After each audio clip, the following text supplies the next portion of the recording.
Ustadz, saya ingin menikah. Ada pilihan gadis dan janda. Pilih yang mana, Ustadz?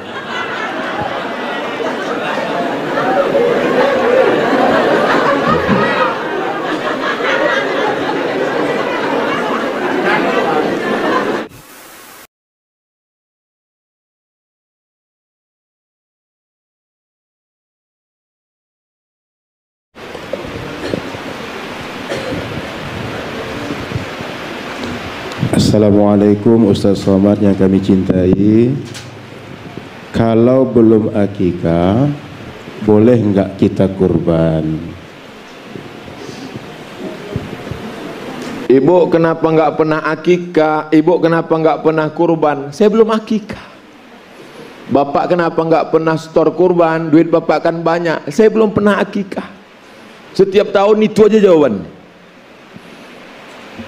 Buka buku 33 tanya jawab kurban, download di internet. 33 tanya jawab kurban, Abdul Somad LCMA. Saya editornya aja, saya nulisnya aja.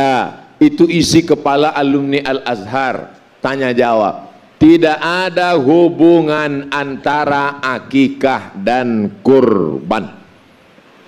Akikah tanggung jawab bapak saya terhadap diri saya. Kurban tanggung jawab saya terhadap diri saya. Saya ulang sekali lagi. Akikah tanggung jawab bapak saya terhadap diri saya. Kurban tanggung jawab saya terhadap diri saya.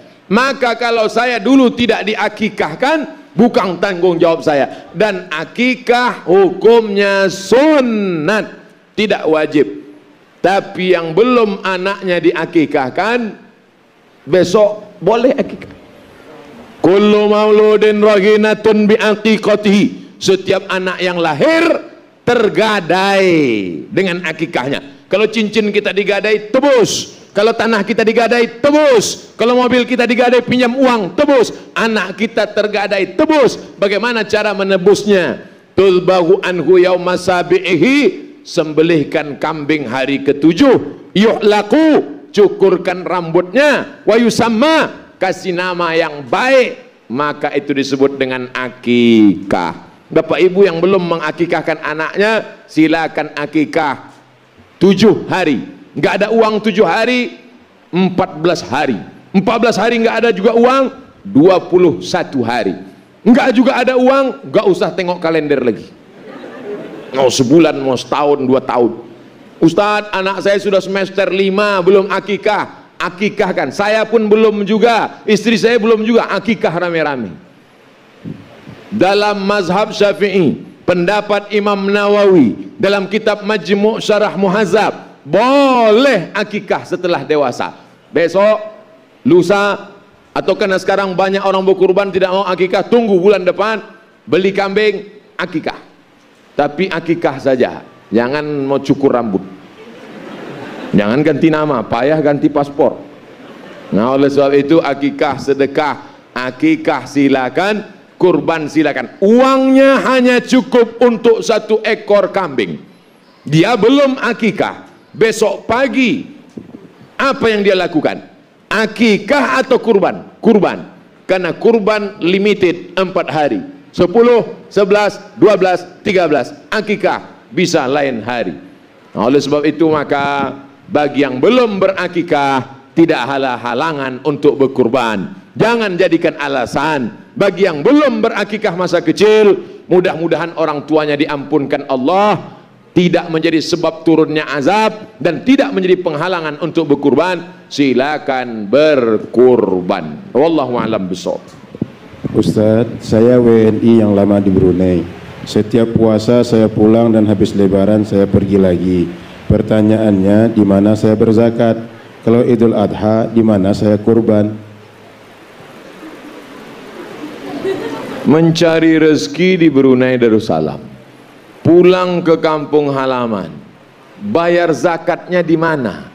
Membayar zakat itu di tempat, dalilnya tu'khadhu min aghniyaihim, diambil dari orang kaya di kampung tempat mereka bertempat tinggal, wa turaddu ala aghniya wa turaddu ala fuqaraihim. Diambil dari yang kaya-kaya di tempat itu, lalu diserahkan ke yang miskin di tempat itu juga. Tapi di tempat kami kerja nggak ada orang miskin lagi Pak Ustadz, maka boleh zakat itu dialihkan tidak sampai lebih dari jarak qasar salat. Qasar salat itu 89 km. Kenapa zakat orang dari Kuwait bisa ke Indonesia? Kenapa zakat orang dari Qatar kemarin dibangunkan? Kenapa zakat dari orang jauh bisa ke tempat lain? Karena tempat-tempat ini sudah dianggap mampu. Kalau orang-orang itu berzakat, maka kita alihkan ke tempat yang tidak mampu di tempat kita. Karena menurut rata-rata ini orang-orang mampu, tak lagi memerlukan. Tapi kalau di tempat kita itu ada yang tidak mampu, kita bagi prosentase.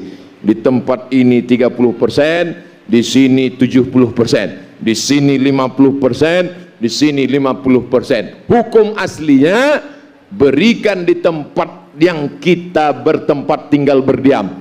Tapi kalau di situ mampu, boleh kita bawa ke tempat yang lain. Begitulah menurut para ulama. Baca dalam kitab Al-Fiqhul Islami wa Adillatuh Syekh Wahbah Zuhaili tentang masalah membawa zakat tidak di tempat mencari nafkah. Kedua, masalah berkurban. Idul Adha pulang kampung, di mana saya berkurban? Mirip seperti zakat. Daging kurban tidak boleh dibawa lebih dari jarak qasar salat 89 km. Bekerja di Brunei Darussalam, pulang kampung naik pesawat 2-3 jam. Itu bukan cuma 89 km Pak Ustadz, sudah beribu-ribu kilometer. Bolehkah saya bawa? Maka di tempat orang mampu-mampu tak lagi perlu berkurban, dibawa ke tempat orang yang tidak mampu. Dalil itulah yang dipakai pemerintah Saudi Arabia. Makanya kurban di Saudi dibawa ke Djibouti, Afrika. Kurban dari Saudi dibawa ke Bangladesh, dikalengkan, dibuat kornet, dibagikan ke tempat yang jauh. Kenapa? Karena sebagian tempat ini menurut prediksi, karena adanya orang kaya sudah terpenuhi untuk memperoleh hewan kurban dan zakat. Wallahu a'lam bishawab. Ustadz, saya ingin menikah. Ada pilihan gadis dan janda. Pilih yang mana Ustadz?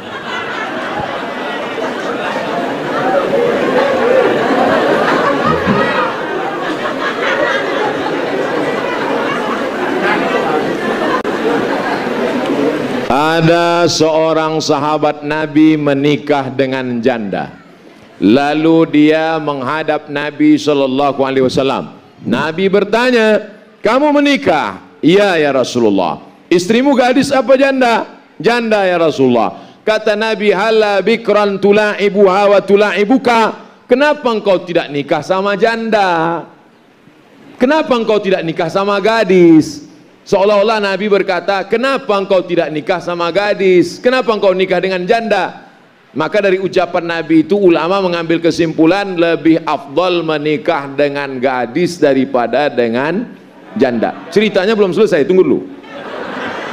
Lalu dia menjawab, kata dia, ya Rasulullah, adik saya banyak. Kalau saya nikah dengan gadis, si gadis ini tidak bisa menerima adik-adik saya. Akhirnya nanti dia kelahi. Tapi kalau saya nikah dengan janda ini, dia sudah punya anak, pikirannya sudah dewasa, maka adik-adik saya ini bisa terpelihara. Maka ada alasan. Oleh sebab itu, kalau engkau lajang, tidak ada halangan, tidak ada kekurangan apapun, afdal menikah dengan gadis. Tapi kalau engkau ada alasan seperti yang terjadi pada sahabat Nabi, maka ini bukan masalah hukum halal haram, tapi masalah afdal tak afdal bagi yang belum, yang sudah jaga-jaga saja. Jadi jangan gara-gara ini pulang dia ke rumah, nyesal aku nikah sama janda. Jangan. Bagi yang belum, yang sudah jaga-jaga, boleh jadi itulah yang menghantarkanmu ke pintu surga nanti insya Allah. Yang mengaminkan semua perempuan, tak ada laki-laki. Ad-dunya mata, dunia itu kenikmatan. Wa khairu mata'iha, sebaik-baik kenikmatan adalah al-mar'atus solihah, perempuan yang solehah. Bukan gadisnya, bukan jandanya, yang penting solihah.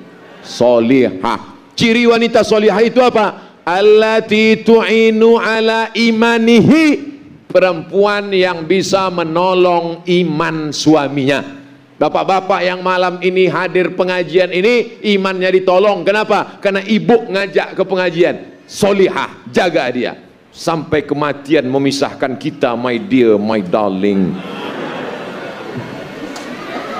Bapak-bapak yang jadi rajin ngaji, rajin dengarkan pengajian, rajin berinfak bersedekah gara-gara ibu, maka itulah perempuan tu'inu ala imanihi, menolong imannya. Jadi yang pertama itu adalah solihah. Adapun yang nomor-nomor berikutnya baru pertanyaan tadi. Saya khawatir yang nanya-nanya ini pun kadang dua-dua belum nampak. Yang gadis tak nampak, yang janda hilang. Wallahu a'lam bishawab. Ustadz, bagaimana caranya mengkodok sholat? La kafarata laha illa dzalik. Orang yang sholatnya dulu tinggal waktu zaman belum hijrah, zaman jahiliyah, setelah akil baligh umur 12 tahun, sekarang sudah berumur 42 tahun. 12 ke 42 ada terbentang 30 tahun tidak sholat. Apakah cukup dengan istighfar? Apakah cukup dengan haji umrah? Tidak. Sholat yang lama-lama tinggal mesti diqadha. Usolli fardal isya'i arba'a raka'atin qadha'an, bukan qoboan, qoboan. Saya sholat isya 4 rakaat mengganti yang lama-lama. Teknisnya Pak Ustadz, habis sholat isya sekali lagi, habis sholat subuh besok, sholat subuh sekali lagi, habis sholat zuhur sekali lagi, habis sholat asar sekali lagi. Tapi jangan di masjid kalau habis asar, nanti orang bingung mazhab apa ini, mana ada ba'diyah asar 4 rakaat. Berapa lama diqadha, berapa lama kau tinggalkan? 30 tahun Pak Ustadz, qadha 2019, lunas 2049. Kalau malaikat maut datang sebelum itu, mudah-mudahan Allah mengampuni karena sudah ada niat untuk mengganti. Sepakat 4 mazhab, mazhab Hanafi, mazhab Maliki, mazhab Syafi'i, mazhab Hambali. 4 mazhab sepakat solat yang lama-lama tinggal wajib diqadha. Oleh sebab itu maka yang muda-muda jangan sampai tinggal solat, jangan sampai tinggal solat. As-salatu imaduddin, solat tiang agama. Faman tarakaha faqad hadamaddin, orang meninggalkan solat dialah peruntuh agama. Ara'aital ladzi yukadzibu biddin, tahukah kamu itu siapa orang yang mendustakan agama? Di antaranya adalah fawailul lil musallin. Jaga anak-anak kita. Muru auladakum bis shalah, suruh anak-anak kamu salat. Wa hum abna'u sab'a, umur 7 tahun suruh salat. Wadribuhum fil asra, 10 tahun pukul.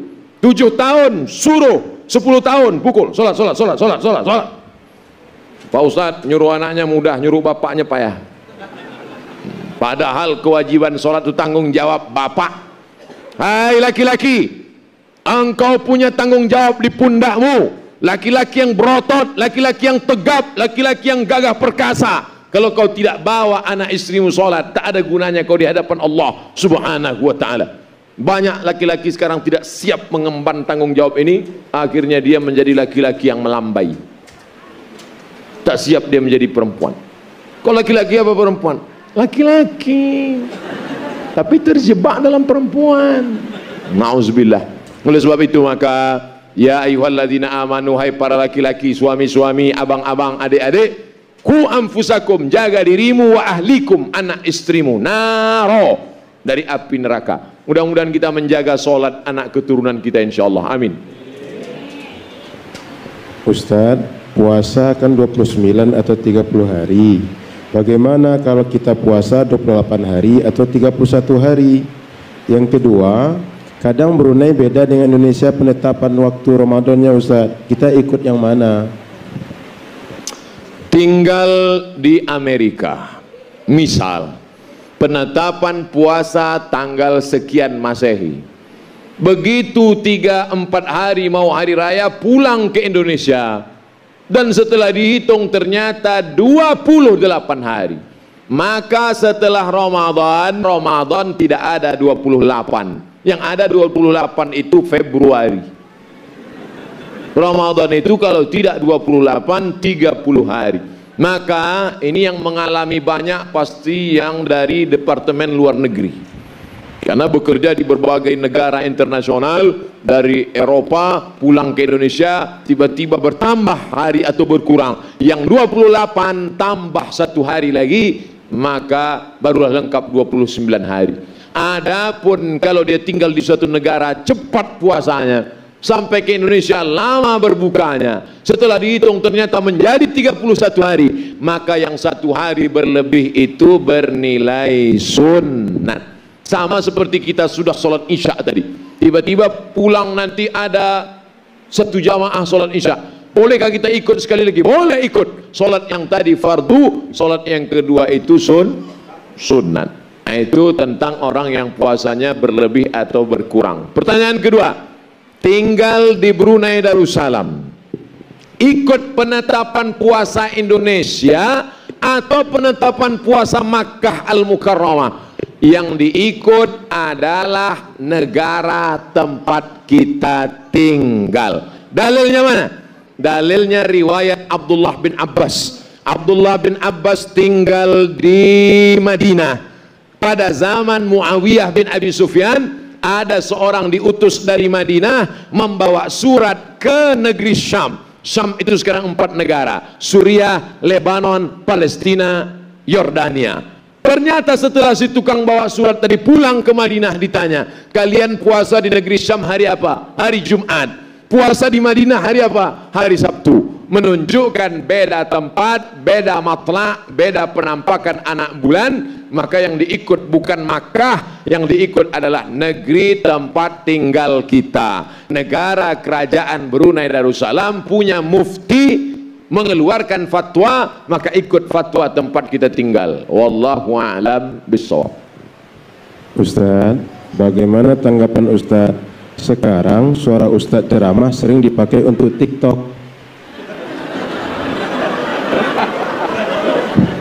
Banyak ceramah Ustaz dipakai untuk TikTok. Saya sampaikan kepada para TikTok,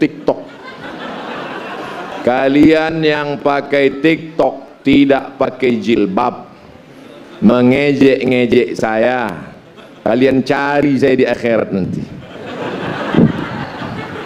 Kalian yang pakai TikTok untuk diupload ke internet, mengejek-ejek, lalu kemudian mengambil keuntungan dari situ, yang kalian ambil itu haram. Kalian makan menjadi darah daging. Tidak ada ngambil duit, tapi dibuat itu hanya untuk banyak like, hanya untuk ketawa-ketawa saja. Sudah mempermain-mainkan agama. Adapun yang TikToknya itu, TikTok terbagi 2. Satu TikTok haram, satu TikTok halal.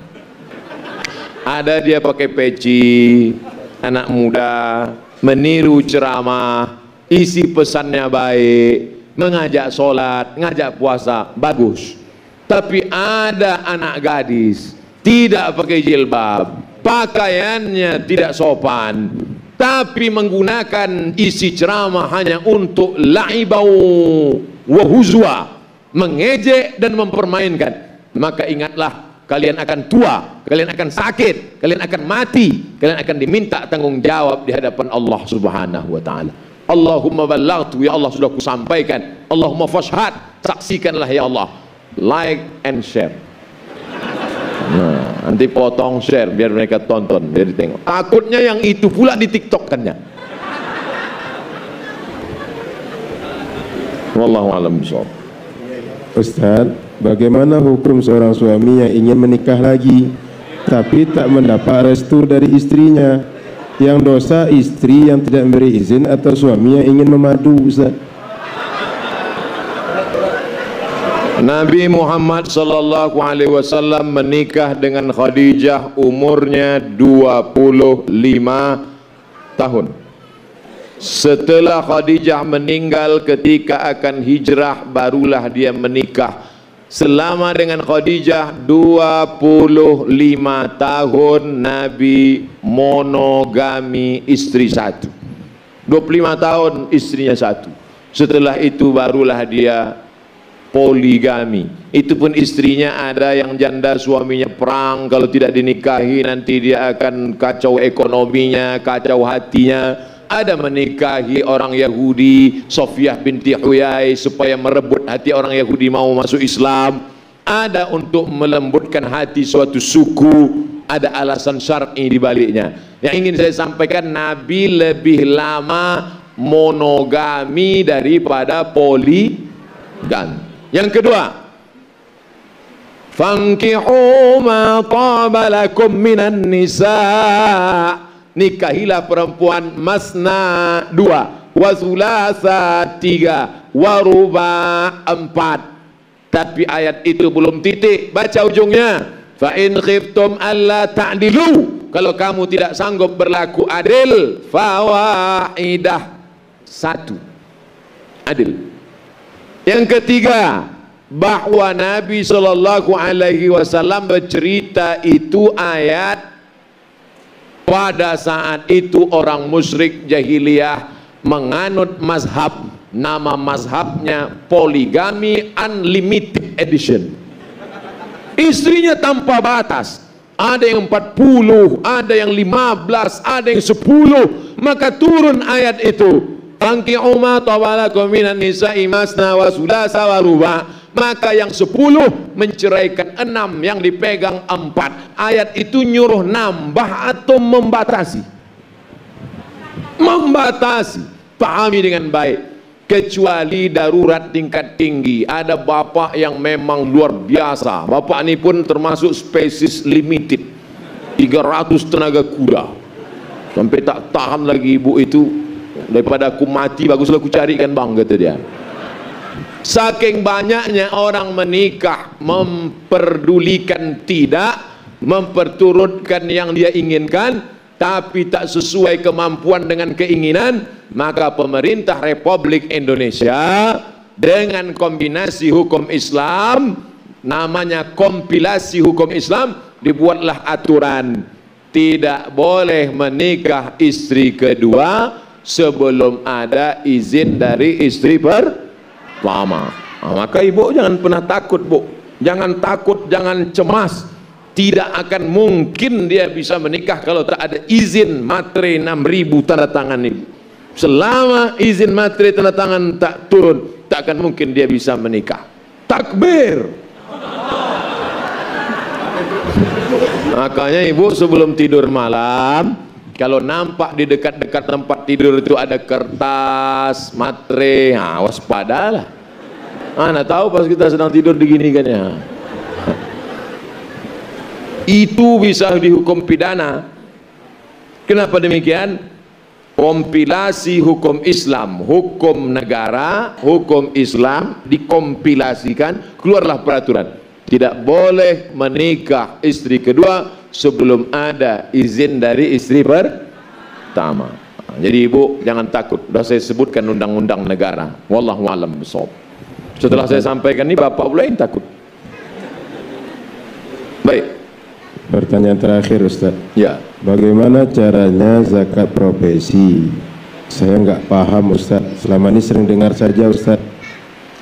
Zakat profesi ini mesti ditulis. Saya tulis di sini, nanti ambil foto share. Baru wajib zakat kalau punya duit 85 gram emas. 85 gram emas kali 500.000 sama dengan 42.500.000. Dah 85 gram kali 500.000, 42.500.000 setahun. Jadi kalau Bapak Ibu mau ngitung gaji, bagi 12, 42.500.000 bagi 12 sama dengan 3.600.000. Siapa yang berpenghasilan, saya tak sebut gaji, karena ada orang yang gajinya 2 juta tapi penghasilannya 20 juta karena banyak, entah uang apa namanya, uang tunjang, uang sipak, uang sundul, uang tanduk, kumpulkan semua komplit, hitung. Kalau dia 1 bulan di atas 3.600.000 kena 4 juta Pak Ustadz, 2,5%. Berapa zakatnya? 2,5%. Jadi berapa tuh Pak Ustadz? 1.025.000, 4 juta 100.000, 5 juta 125.000, 10 juta 250.000. Saya Pak Ustadz gaji saya 100 juta, 2,5 juta. Gaji saya 1 bulan 1 miliar Pak Ustadz, 25 juta. Nah, jadi keluarkanlah. Bagusnya saya keluarkan sebulan sekali apa setahun sekali Pak Ustadz? Bagus setiap bulan. Makanya zakat potong atas. Di kabupaten kota di Indonesia, bupati tanda tangan, zakat potong atas. Karena kalau nanti tunggu setahun payah. Berapa gajimu? Berapa pendapatanmu? 4 juta. Nah, keluar 100.000, 100.000. Kalau sudah 1.200.000, setannya banyak. Oleh sebab itu maka ini panduannya. Ini angka-angkanya saya tinggalkan. 45 gram kali 500.000, 42.500.000 bagi 12. Patokannya harga emas. Jangan lupa 85 gram. 85. Harga emas boleh berubah. Keluar 2,5%. Wallahu a'lam bishawab. Itulah yang dapat saya sampaikan pada malam hari ini. Yang tak berkenan di hati adalah bagian dari kekhilafan, kesalahan hamba Allah yang dhaif Abdul Somad. Mudah-mudahan ini menjadi nilai amal soleh. Amin ya rabbal alamin. Mari kita berdoa di akhir majlis. Astaghfirullahalazim, astaghfirullahalazim, astaghfirullahalazim alladzi la ilaha illa huwal hayyul qayyum wa atubu ilaih. Ala hadhihi niyah wa kulli niyatin salihah. Untuk niat kami malam ini, niat yang baik-baik. Mudah-mudahan yang anaknya di pondok pesantren dijadikan Allah anak penghafal Quran. Mudah-mudahan yang diuji Allah dengan penyakit diberikan kesabaran. Yang diberikan Allah amanah-amanah mudahan bisa dijaga menjadi nilai amal soleh. Dilapangkan segala pintu rezeki, dijauhkan dari segala musibah. Ala hadhihi niyah, untuk niat baik ini. Al-Fatihah. A'udzu billahi minasyaitonir rajim. Bismillahirrahmanirrahim. Alhamdulillahi rabbil alamin. Arrahmanir rahim. Maliki yaumiddin. Iyyaka na'budu wa iyyaka nasta'in. Ihdinas siratal mustaqim, siratal ladzina an'amta 'alaihim ghairil maghdubi 'alaihim waladdallin. Amin. Allahumma inna nas'aluka salamatan fid din. Selamatkan akidah kami, akidah anak-anak kami, akidah bangsa kami dalam ahlus sunnah wal jamaah. Wa afiatan fil jasad. Sehatkan badan kami, jauhkan dari segala macam bencana, malapetaka dan musibah serta penyakit ya Allah. Wa ziyadatan fil ilmi. Tambahkan ilmu kami supaya amal kami benar menurut tuntunan Al-Quran dan sunnah ya Allah. Wa barakatan fir rizqi. Berkahi rezeki kami supaya kami bisa berinfak, berzakat, berwakaf dan bersedekah ya Allah. Wa taubatan qablal maut. Berikan kami taubat sebelum mati ya Allah. Wa rahmatan indal maut. Berikan kami rahmat nanti ketika kami menghadapi mati ya Allah. Wa maghfiratan ba'dal maut. Berikan kami ampunan setelah kami nanti mati menghadapmu ya Allah. Allahumma hawin alaina fi sakaratil maut. Ringankan kami ketika melewati sakaratul maut ya Allah. Allahumma ja'al akhir kalamina inda intihai ajalina, jadikan akhir kalam kami ketika ajal kami sampai, saat ruh keluar, saat itu yang keluar dari mulut kami adalah la ilaha illallah Muhammadur Rasulullah sallallahu alaihi wasallam. Allahumma rzuqna ziyarata baitikal atiq, bukakan pintu rezeki supaya kami bisa berhaji dan berumrah ya Allah. Saudara-saudara kami yang sedang haji, Allahumma ja'al hajjahum hajjam mabrura, jadikan haji mereka haji yang mabrur, wa sa'yam maskura, segala amal mereka makbul, wa dzamban maghfura, segala dosa-dosa diampuni, wa tijaratan lan tabur, segala usaha, segala bisnis maka jauhkan dari segala macam kerugian ya Allah. Allahumma ja'al baldatana Indonesia baldatan thayyibatan, jadikan negeri kami Republik Indonesia, jadikan tempat kami bekerja Brunei Darussalam negeri yang senantiasa dalam ridhamu ya Allah. Allahumma dafa'na al-ghala wal waba wal fahsya wal riba wal zina wal munkar, jauhkan kami dari segala malapetaka, bencana, narkoba, zina, perbuatan keji dan mungkar. Allahumma alif baina qulubina, satukan hati kami, jauhkan kami dari perpecahan, jauhkan kami dari permusuhan, kama alafta baina qulubi anbiya'ika wa awliyaik, sebagaimana kau satukan hati para nabi dan rasulmu ya Allah. Allahumma hafaz abna'ana, jaga anak-anak keturunan kami dari syirik, jaga mereka dari kufur, jangan sampai merusak akidah mereka ya Allah. Allahumma waffiq ulata umurina, pemimpin kami, Bapak Dubes kami, ketua persaudaraan kami, tolong mereka dalam istiqomah di jalanmu ya Allah. Allahumma akhtim lana bihusnil khatimah wa la takhtim alaina bisu'il khatimah. Wa sallallahu ala sayyidina wa maulana Muhammad wa ala alihi wa sahbihi wa sallam, walhamdulillahi rabbil alamin. Taqabbalallahu minkum minna wa minkum taqabbal ya karim. Terima kasih segala perhatian. Wallahul muwaffiq ila aqwamit thariq. Wassalamu alaikum warahmatullahi wabarakatuh.